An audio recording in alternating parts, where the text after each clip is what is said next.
নমস্কাৰ আপোনালোক সকলোকে লাৰ্ণিং স্পিকাৰ আজিৰ এই যিটো ভিডিঅ' আছে ভিডিঅ'লৈ স্বাগতম জনাইছোঁ মই শিৱপ্ৰসাদ কণিকৰ আজি আমি এটা বহুত গুৰুত্বপূৰ্ণ টপিকৰ বিষয়ে আলোচনা কৰিম আমি আসলতে এডিআৰই এক্সামেই হওক বা আসাম পুলিচৰ এক্সামেই হওক বা এছএছচি এক্সামেই হওক এনেকুৱা ধৰণৰ গভৰ্ণমেণ্ট যিবিলাক এক্সাম হয় বা যিকোনো এক্সামত আমি ফলাফল বেয়া কিয় দেখা পাইছোঁ আৰু এই কথাটো যেতিয়া নেকি মই বহুতো সুধিলো যেনে যিসকলে পাছ কৰিছে মই তেওঁলোককো সুধিলো যে তেওঁলোকে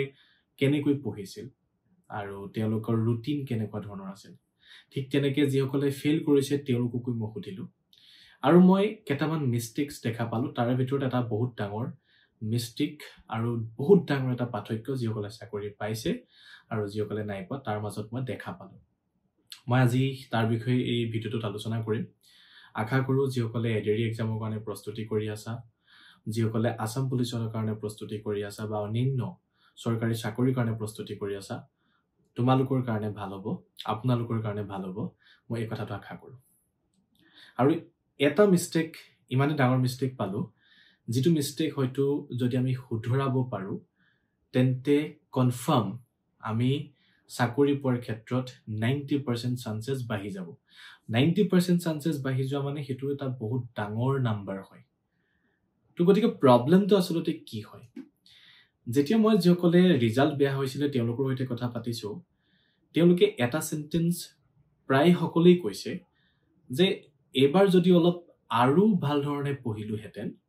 তেন্তে চাকৰিটো নিশ্চয় পালো হেতেন নো ডাউট তাত বহুতে বহুত কষ্ট কৰিছিলে এক মাহ দিনে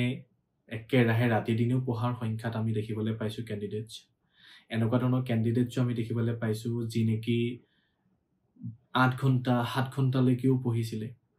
এটা কথাটো হল কি তাৰ ভিতৰতো তেওঁলোকৰ মিষ্টেকটো কি হৈ গল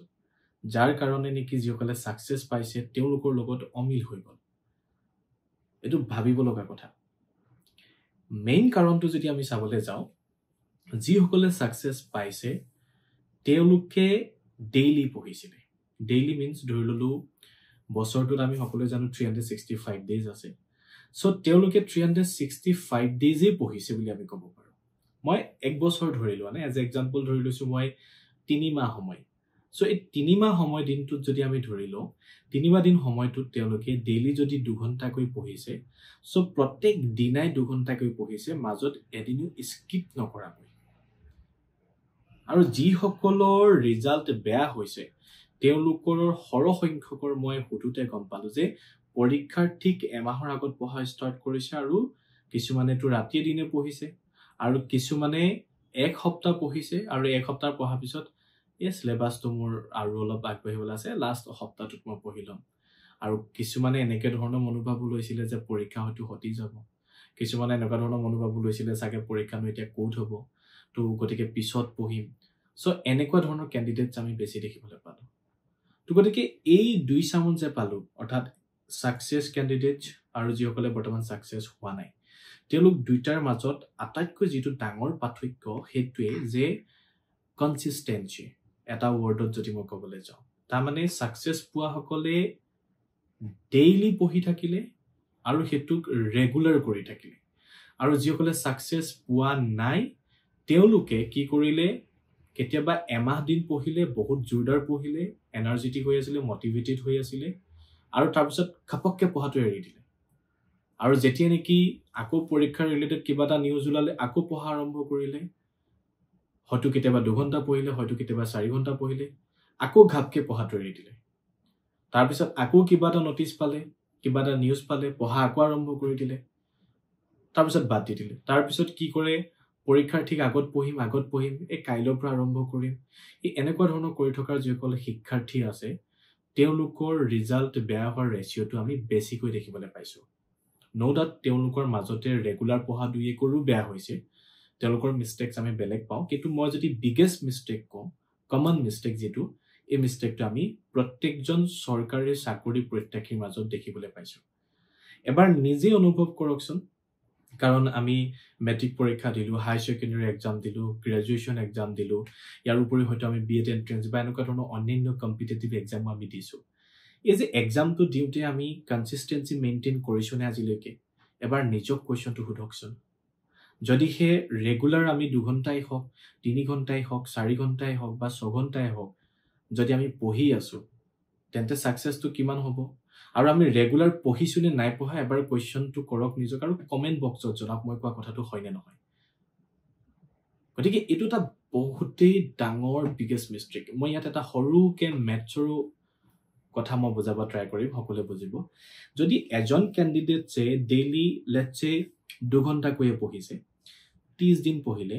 সো 30 দিনত আমি সকলোৱে গম পালো যে 60 ঘণ্টা টোটাল পঢ়া হৈ গৈছে ৰাইট কিন্তু এজন ক্যান্ডিডেটে কি কৰিলে তেখেতে প্ৰথম সপ্তাহটো 4 ঘণ্টা কৈয়ে দৰকাৰ হলে পঢ়ি দিলে বা 5 ঘণ্টা কৈয়ে পঢ়ি দিলে কিন্তু তাৰ পিছত পঢ়া বাদ দি দিলে এটা পঢ়াৰ সংখ্যা হিচাপে আমি যদি চাও ঘণ্টা হিচাপে কাৰ বেছি হল যিজনে ডেইলি 2 ঘণ্টাকে পঢ়ি থাকিল তেখেতৰ নহয় যাব আৰু এক সপ্তাহ পঢ়িলে 4 ঘণ্টাকে নপঢ়ক কিয় মাজতে তো ড্ৰপ কৰি দিলে বাকিখিনিটো বাদ দি দিলে কথাটো তাতো এটা আমাৰ ডাঙৰ মিস্টেক হৈছে তো গতিকে এই মিস্টেকটোক এভয়েড কৰক সকলোৱে মই আজি সকলোকে এটো কথা কৈছো আৰু মই নিজৰ অভিজ্ঞতা লগতে মই বহুত ক্যান্ডিডেটছৰ সৈতে কথা পাতি এইখিনি এটা মানে মই ক্যালকুলেশন কৰিছিলো মই চাইছিলো এটা ষ্টাডি কৰিছিলো যে কেনেকৈ ধৰণে আসলতে ৰিজাল্ট বেয়া কৰিছে বা কি ৰিজন ইয়াত থাকিব পাৰে আৰু তাৰ ভিতৰত আটাইতকৈ বিগেষ্ট মিস্টেক মই এইটোৱে পালো তো গতিকে সকলোকে ৰিকুৱেষ্ট কৰিম যে এডিআৰই এক্সামই হওক বা আসাম পুলিচৰ এক্সামই হওক বা অন্যান্য এক্সামই হওক যিকোনো এক্সামৰ কাৰণে ডেইলি পঢ়াৰ এটা অভ্যাস গঢ়ি তুলক আৰু ডেইলি অভ্যাসটো গঢ়ি তুলিব যদি পৰা নাই ফাৰ্স্ট 30 ডেজ চ্যালেঞ্জ হিচাপে লওক যে 30 দিন challenge day 1 day 2 day 3 day 4 এনেকে ধৰণে ল'ব লাগে যে এই 30 দিনত মই 2 ঘণ্টাকৈ পঢ়িম আৰু সেই 2 ঘণ্টাকে যে মই পঢ়িম বুলি কলো বা 3 ঘণ্টাকৈ বা 4 ঘণ্টাকৈ এই 4 ঘণ্টাকৈ যে মই পঢ়িম বুলি কলো সেই 4 ঘণ্টা সময়টো কোনো কাৰণত মই মোবাইল নাচাও কোনো কাৰণত মই ডিস্ট্ৰেক্ট নহওঁ আৰু মই পঢ়িব নোৱাৰিলেও পঢ়াৰ টেবুলত বহি থাকিম আৰু কিতাপৰ পৰা একো কথা বুজি নাপালো মই কিতাপ পঢ়ি থাকিম মোৰ মাইন্ডটোৱে হাজাৰবাৰ বেলেগৰ কথা আনি থাকক বলা যে ফুটবল মেটছৰ কথাই হওক বা অন্যান্য কথা মোৰ মনটোৱে কৈ থাকিলেও মই মনটোক বান্ধি ৰাখিম সো ফাৰ্স্ট 30 ডেজ চ্যালেঞ্জ হিচাপে লও আৰু ফাৰ্স্ট 30 ডেজ যদি আমি চ্যালেঞ্জ হিচাপে লও তাৰ পিছত আমাৰ হ্যাবিট হৈ যাব যেতিয়া আমাৰ অভ্যাস হৈ যাব অভ্যাস হৈ যোৱাৰ লগে লগে আমি নেক্সট 30 ডেজত আৰামত আমি তাক ফলো কৰিব পাৰিম আৰু এনেকে ধৰণে যদি আমি কন্টিনিউ কৰো তেন্তে আমাৰ এটা হ্যাবিট বনি যাব যে আমি ডেইলি 3 ঘণ্টাকৈ পঢ়োৱে বা আমি ডেইলি 4 ঘণ্টাকৈ পঢ়োৱে আৰু এই হ্যাবিটটো যদি আমাৰ এবাৰ বনি যায় তেন্তে আমি ডেইলি যেটো পঢ়িয়ে থাকিম এক্সাম যেতিয়াই নহওক কিয় আমি প্ৰিপেয়াৰ্ড থাকিম আমি যিকোনো এক্সামৰ কাৰণে আমি ৰেডি থাকিম আৰু আমি এক্সামত ভাল ফলাফল কৰিব পাৰিমেই অসম পুলিচৰ কথা যদি মই ক'বলৈ যাওঁ এনেকুৱা ক্যান্ডিডেটস বহুত আছে যি নেকি কেৱল ফিজিক্যালৰ কাৰণে কষ্ট কৰি থাকিলে কিন্তু ৰিটেন এক্সামৰ কাৰণে নকৰিলে তো গতিকে মই এটো কথা কওঁ ফিজিক্যালি হওক ৰিটেন এক্সামে হওক বা এডিআৰই এক্সামৰ ক্ষেত্ৰতো ৰিটেন এক্সামৰ লগতে স্কিল টেষ্টৰ কাৰণেও এতিয়াৰ পৰা প্ৰিপাৰেচন একেলগে লৈ যাওক সকলোৱে আৰু এই যেটো কথা মই আজি টপিকটো ডিসকাশন কৰিলো এটো কথা আপুনি গুৰুত্ব ৰাখক আমি লাৰ্নিং স্পিকাৰ তৰফৰ পৰা আমাৰ যেটো লাৰ্নিং স্পিকাৰ এপ হয় সেই এপটোত এডিআৰই কাৰণে বা আসাম পুলিচৰ কাৰণে বা এসএসসি কাৰণে আমি কোৰ্স লঞ্চ কৰি থৈছো যাৰ এডমিশন আমি খুব সোনকালে বন্ধ কৰি দিম কাৰণ হৈছে আমি তাৰ সিলেবাস অলৰেডি আনবাইছো সিলেবাস বুলি কোৱাৰ লগে লগে প্ৰত্যেকটো বিষয়ৰে আমি সিলেবাস ইনক্লুড কৰিছো এটা ফুললি সিলেবাস আমাৰ কোৰ্স কেটাত উপলব্ধ থাকিব আসাম পুলিচৰ কোৰ্সটোতেই হওক বা এডিআৰই কোৰ্সটোতেই হওক এই যে ফুল সিলেবাসটো থাকিব প্ৰত্যেকটো সিলেবাসৰে আমি